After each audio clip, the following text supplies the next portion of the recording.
welcome to this series all about Jesus. So hello everyone at all of our locations. I hope this has been meaningful to dive into learning not just that we love Jesus, which is great, but getting into who he actually is. It's been so impactful, and I hope you listen to this one. This is a big one. So we're going to talk about who Jesus is. We're going to discover who Jesus is, and this is going to be something you might know about him, but it applies directly to you. I want to start off telling you, though, a story, so don't judge me. I started working out about a year ago or so, and I needed help, so a buddy of mine, Willie Steven, he started helping me. So here's how this works. I didn't want to show up and then walk around and look at the machines and be like, maybe I do this, maybe I don't do this. And so here's how this works. I show up, and Willie on Monday mornings says, all right, here's what you're going to do. And he puts me on a bit of a circuit, 5 to 7 different exercises. And I go through them and repeat and do that 5 times and get my heart rate up and build some muscle and good. And you just got to know, you loving it? No, I don't love it. I know some of you are like, oh, you should love it. I don't. In fact, I think it's worth telling you that I have named some of the workouts that Willie has said, hey, here's this. What do you think about this? David, why don't you give it a name? Well, I named one of them The Exorcism. Thought that was a good name for that one. Sinister 7 was one. Kettlebell Hell. Yeah. In fact, I definitely named one, and I remember the workout. It was called I Hate Willie. And I told him that every time over and over and over. Well, this most recent Monday, he sets up what's known as death by dumbbell. Yeah. Some of you are like, yeah, I'm never working out with you. I get it. And what's annoying about death by dumbbell is it's not like a bunch of heavy weights and there's not like a whole lot of machines that are involved. You go from one exercise to the other, hating life. Okay, so I got to tell you, this particular one is really difficult. Because I don't get to waste time walking from one machine to the other, because I do that, okay? I will slowly walk between machines. Well, there's not much of a good break there, and I got to tell you, after the first set, I was like, okay, that was harder than I thought it should be. But then after the second set, and leading into the third, a word came to mind. It's called quit. You probably have been there before. Right? Quit. I mean, especially if you've ever worked out and it's been a tough one, or maybe you're just starting and the word quit. And I'm sitting there wrestling with, I'm supposed to do 5 sets. We're only on set 2. When do I tell Willie that I'm injured, or this isn't going to work, or this is a bad workout, or this just isn't a good week? When's that going to happen? And I got to tell you, just full disclosure, begin to process. Okay, I'm going to tell Willie that I can only do 3 sets. But then I got to the third set, and I finished it. I was like, well, I'll quit after the 4th. Yeah, and then I did the 4th one, and then I did the 5th one, and I didn't quit. Yeah. Yay! In fact, I remember getting into my vehicle after the workout, and I didn't reflect a lot on the details of the workout. I just remembered, hey, I did it. I wonder right now if you have something in your life that you're wondering if you're gonna quit. Just think about it. You probably have something that either recently or in the near past, or maybe in the future, you're looking at the future, you've been like, you know what, I think I'm going to quit. Now, let me give a disclaimer here. I think a disclaimer is necessary right here. I'm not suggesting that if you're in a relationship where you're being abused and physically harmed, that you should just succumb to that and just let that happen to you. No, I'm not talking about that kind of a quit. If you're in danger, you need to get to safety. And if you need help, we're always here as a church. Just go find a volunteer, especially at Next Steps, and we'll walk that with you. I'm not talking about that. I'm talking about the daily stuff that that you're like, I think I should finish this. I think I should do this. This is good for me. This is healthy for me, but I want to quit. Why do you think that happens? Well, I think there's multiple reasons, but I think there's a main one. Here's what I would tell you. We vilify opposition. We tell opposition that it's horrible. We call it names. I call Willie names while we work out. He's learned to be okay with it. He's had to process, but you're my pastor. I'm like, stop it. Who cares? I hate your guts, right? We vilify opposition. When you begin to pick up some sort of opposition, you begin like, okay, this is fine. But after a while, you begin to say, this is stupid. I don't want to do this anymore. That's how this works.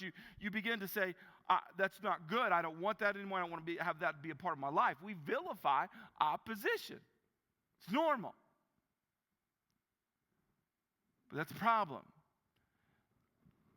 Because if every opposition in your life is bad and you are fully against it, you're going to end up becoming a victim.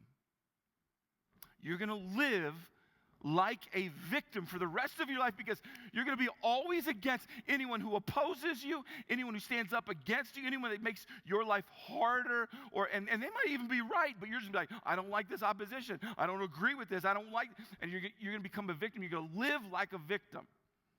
And that's no way to live. So let's dive in to the life of Jesus because Jesus himself faced a ton of opposition. Let me give you just some examples. This is not all of them. Jesus went into the synagogue again and noticed a man with a deformed hand. Since it was the Sabbath, Jesus' enemies, just point out, Jesus had haters. Jesus' enemies watched him closely. If he healed the man's hand, they planned to accuse him of working on the Sabbath. If you're new to the Bible, you're like, what's this working thing? On the Sabbath, when the law was in place, no one was allowed to do like any work. And they were quite literally saying, if Jesus decides to heal this man, that's work. That's opposition. In fact, watch this. At once the Pharisees went away after he heals the guy's hand. He's like, I'm healing a person. Like, are you kidding me? So he heals him. At once the Pharisees went away and met with the supporters of Herod to plot how to kill Jesus. You have opposition in your life, but can we just admit that a lot of us, most of us, maybe all of us, we don't have plots against us in our lives. It's opposition. Jesus had it. Let me show you another one. Later, Matthew invited Jesus and his disciples to his home as dinner guests. Ooh, it's nice. Along with many tax collectors and other disreputable sinners. If you're like, disreputable sinners? Well, other versions get a bit more in detail. That meant that there were actually prostitutes there, people who were thieves. There were people, disreputable sinners. But when the Pharisees saw this, who Jesus was hanging out, they asked his disciples, why does your teacher eat with such scum? I mean, if you're going to choose words, those are intense words. Everywhere Jesus went, he seemed to face opposition for whatever he would do. Maybe you feel the same. Look what Jesus did. If you want to know a little bit about Jesus, when Jesus heard this, he said, healthy people don't need a doctor. Sick people do. I love Jesus. You probably love Jesus. I mean, what a response. And that's what he was all about. That's what the church should be all about, is we don't look at people and call them scum. Sick people need Jesus. That's a truth about life. But you need to see that you're not the only one facing opposition. I wonder what your response has been to opposition, to people pushing against you, or bad news that you've received, or tough times. One of the most powerful moments of Jesus' physical life is when he was on the cross. He was literally falsely accused, an illegal trial, put onto a cross, and in essence murdered because he didn't do anything wrong. But look what he says. Maybe you're not familiar with this. This is a big deal. So he's dying.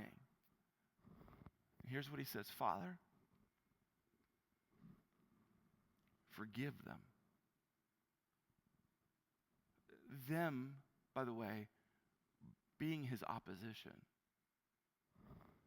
Father, forgive them, for they don't know what they're doing.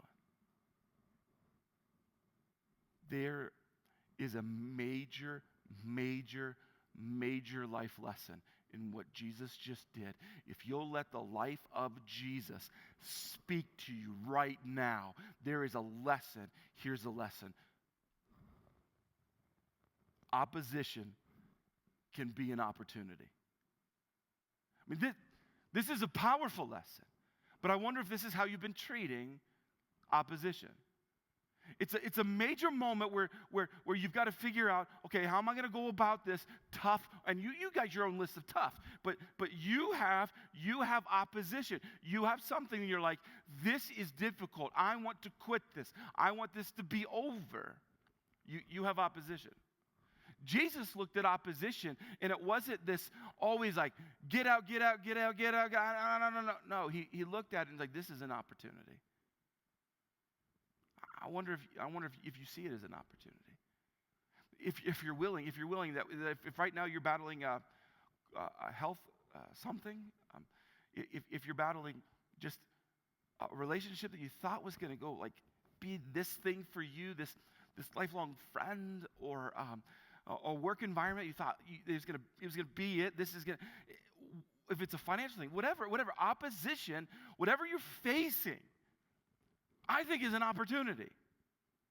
But you really got to learn how to walk in it and through it rather than run from it. So, let me show you something. James, if you don't know, this is in the Bible. This is in the New Testament, the second half. James is the brother of Jesus. So here's what I would tell you. Here's what I think happened. I can't prove it. I think Jesus taught his brother multiple lessons, right? Like, think about if you were related to, like, the brother of sister of Jesus, well, one, growing up, that would stink and be annoying because anything you ever did would never compare to whatever Jesus was doing. But I think Jesus taught James some lessons. So just so you know context, this is where this comes from. Here's what he says: Dear brothers and sisters, when troubles of any kind come your way, consider it an opportunity for great joy. This doesn't say fake being happy. No. When you have opposition, it might be an opportunity for you know that when your faith is tested, your endurance has a chance to grow. I wonder what your approach has been. See, Jesus teaches, the people around him would teach, that we have a response. We have a choice on what to do with what's in our lives. And I would tell you, here's what's typical. Our response to opposition is either to get up or give up. This is normal. This is actually standard. In fact, this is what we have learned in our own home. Let me give. So I have learned that like the whole working out thing is a chance to, like, am I actually going to do this today? Am I actually going to walk this out? Is this going to be my normal? But I ask for permission to tell you something, and I don't want to. I just want you to know that. I talked to my daughter. Ellie's been going through ice skating lessons.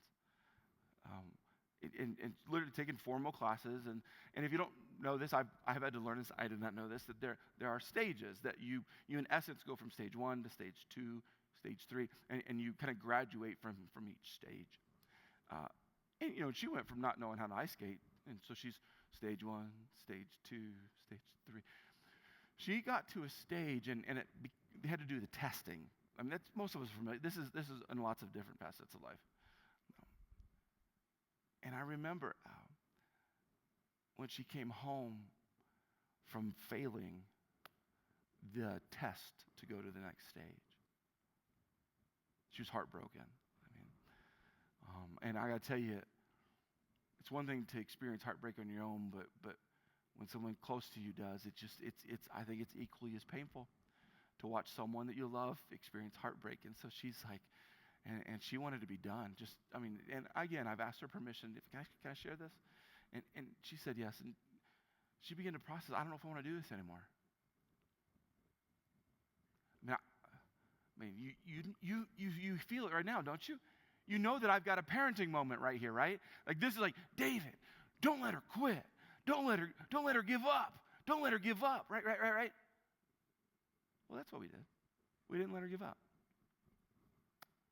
And she's right now in the midst of working on passing that stage so that she can move on to the next stage. But can we just for a second, what you think I should do as a parent, what I think you would agree with me as a parent, that I should actually help, right? You're right. So let me push back on your own life. Stop throwing away opportunities. That's what we're doing. Here's the lesson. Stop throwing opportunities away because you don't like opposition. Okay? Let what you would tell me, hey David, hey Dad, like, make sure you don't let your kids just give up. Like, they got to fight through this. They got to fight through this. I agree. And I agree for you. I don't know what you're walking through. I don't pretend to be able to feel the emotions that you feel, to know the severity of your broken heart or your struggle. I don't know if you're so fatigued that you're like, I don't know if I can do this anymore. I don't know where you're at, but I do know that many of us are throwing away opportunities for God to do the amazing because we don't like opposition.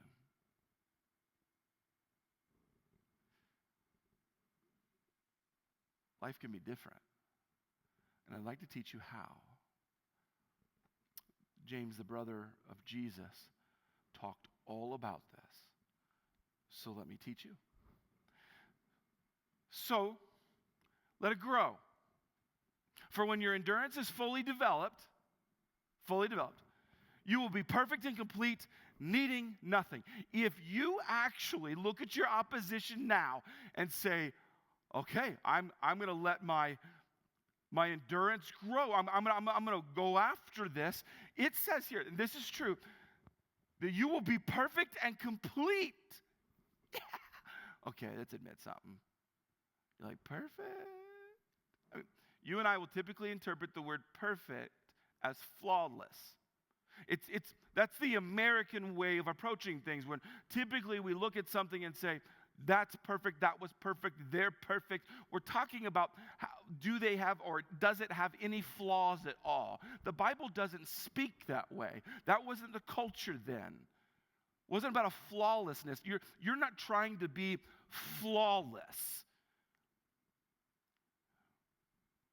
But you should try to be perfect and complete.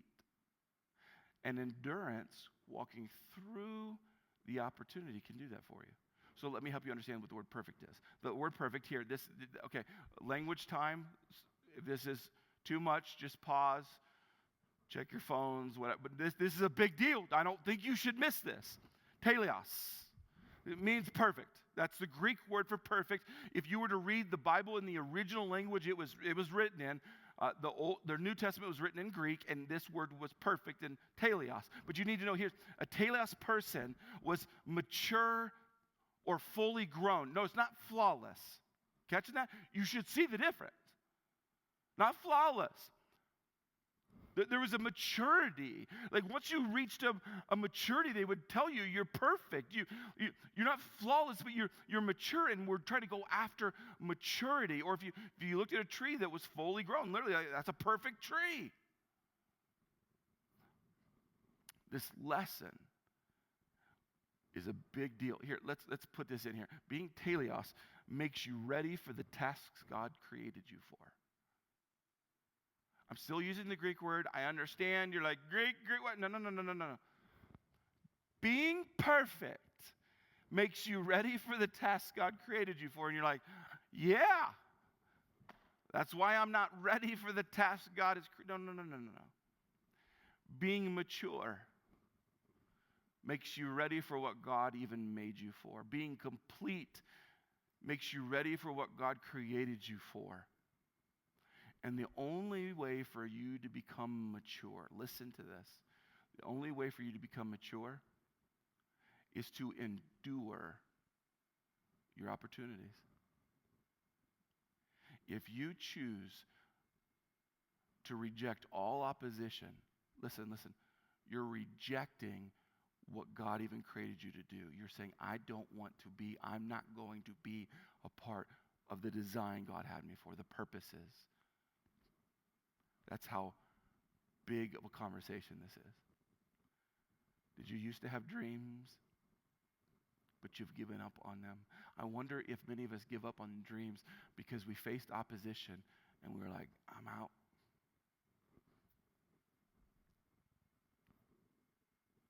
Now, I'm not suggesting that you and I just say, deal with it, and we do nothing, okay? Because that's what I don't want you to hear like, okay, Pastor David said that I've got some tough times in my life and I need to go through this opposition, so I got to endure it. So I'm just like, just get over it, right? Like just, no. Here, William Barclay said something that I thought was very wise, should be passed on. Endurance is not just the ability to bear a hard thing, but to turn it into glory.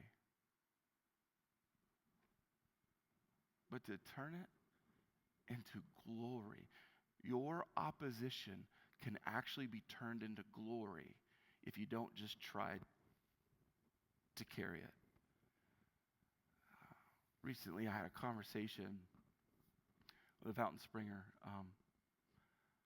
Her cancer is back. I have way too many people in my life with cancer. I hate cancer. I think you do too. The battles that people are fighting against cancer, I wish so badly that we could just find a cure, that we could just stop cancer. I hate cancer. And very recently, I was talking with this woman in our church and just hugged her. We both shed some tears, and in my mind, I'm wondering, how's she doing? And I know you're like, well, she's got cancer. I understand. No, emotionally and spiritually, I'm wondering how she's doing. And I remember we just hugged for a while. And then she told me, you know what? I'm okay with this physical opposition if it's going to mean spiritual life happens in the people around me. She began to unfold for me that she knows that she's in this battle and the prognosis is very bad. But if this opposition can help others know who Jesus is, she's like, I'll take it on.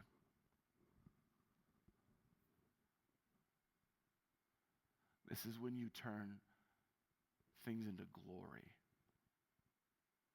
So let's differentiate between the two sides that we're talking about here. If you're going to live as a victim, which you have the right and the choice to do, here's what you're going to do. You're probably going to give up. You probably have already given up, and you're going to give up over and over and over again.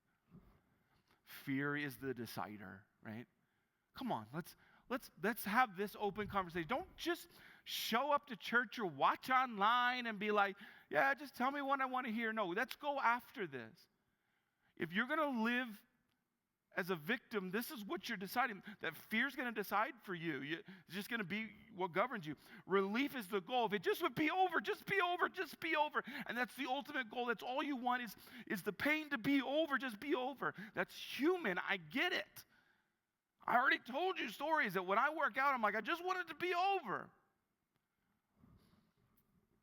It's not the best way to live.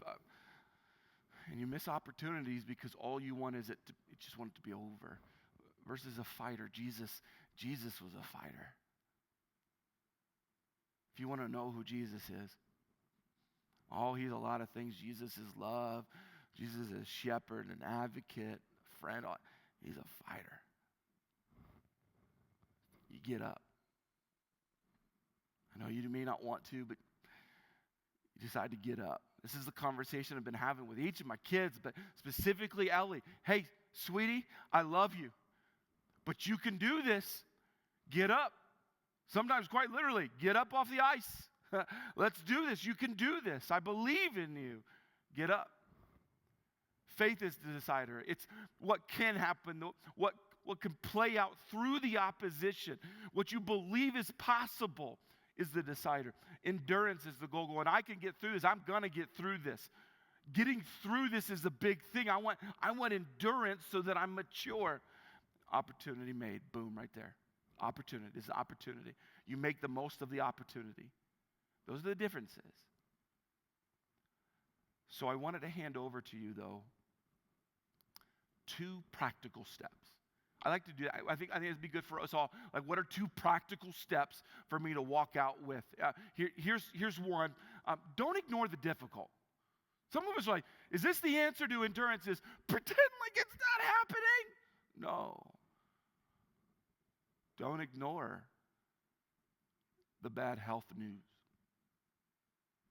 Don't ignore that you failed. Don't ignore the difficult thing that they shared with you or said to you. Don't ignore the pain. Don't ignore the hurt. Jesus didn't ignore the opposition. Let me take you to another dark time as he's in the process to eventually be crucified.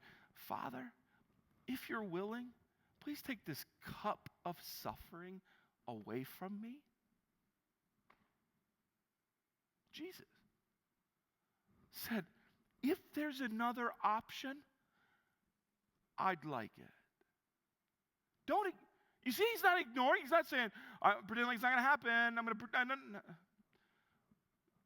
Don't ignore the difficult. But watch this. Don't ignore the difficult, but yet I want your will to be done, not mine. Here's what Jesus just taught us. Play the long game. Eternity. You notice that?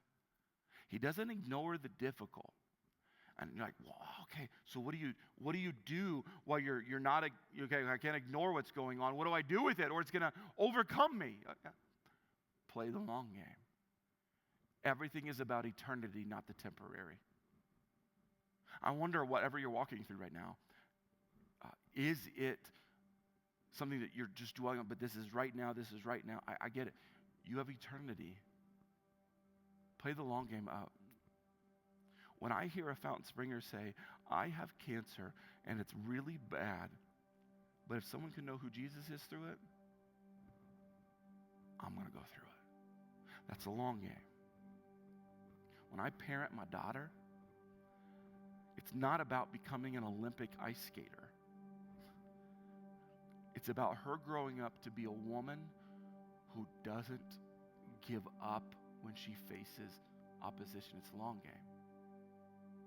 When I work out, I've done a lot of different workouts. I've done P90X. I did the short version, P30X. I quit all of them.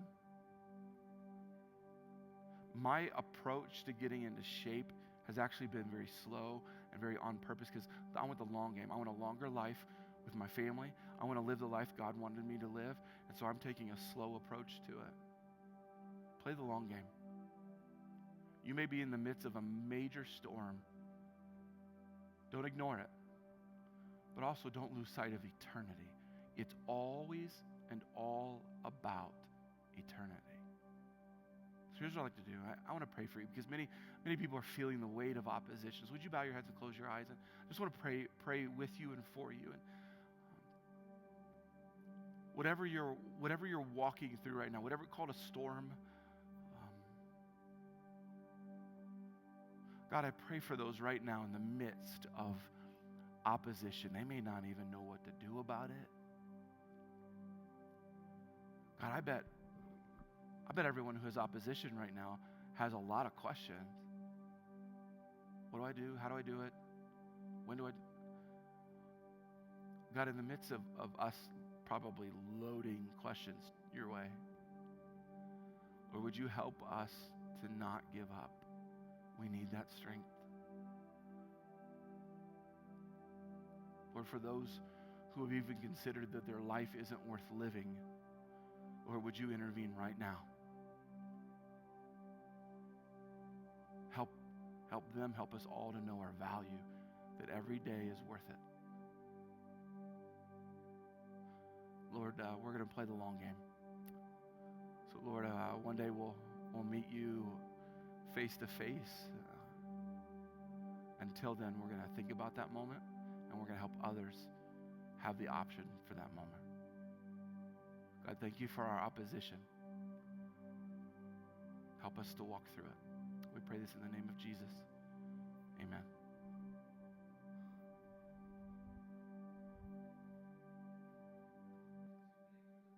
Yeah.